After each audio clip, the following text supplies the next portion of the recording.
लोकशाहीचा चौथा स्तंभ असलेल्या पत्रकारांवरील हल्ले, दबाव आणि मुस्कटदाबीच्या घटना वाढत असताना आता ऑनफिल्ड कर्तव्य बजावण्यासही अडथळे आणले जात असल्याचं समोर आलंय. असाच एक संतापजनक प्रकार गुरुवारी रिलायन्स नागोठणे येथील मटेरियल गेटसमोर घडला. नागोठणे पोयनाड मार्गावर रिलायन्स कंपनीतील एका कारने एका व्यक्तीला जोरदार धडक दिली. या अपघातात संबंधित व्यक्ती गंभीर जखमी झाली असून तिच्या पायाला गंभीर दुखापत झाली आहे.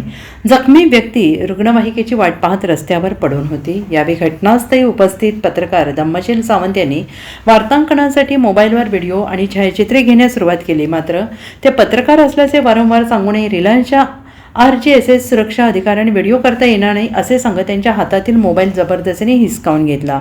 वारंवार विनंती करूनही मोबाईल परत देण्यात आल्याने अपघाताची माहिती बाहेर जाऊ नये या उद्देशाने हा प्रकार करण्यात आला असा आरोप केला जातो आहे. या घटनेमुळे पत्रकारांच्या कर्तव्य बजावणाऱ्या अधिकाऱ्यावर आणि अभिव्यक्ती स्वातंत्र्यावर गदा आल्याची तीव्र भावना निर्माण होते आहे.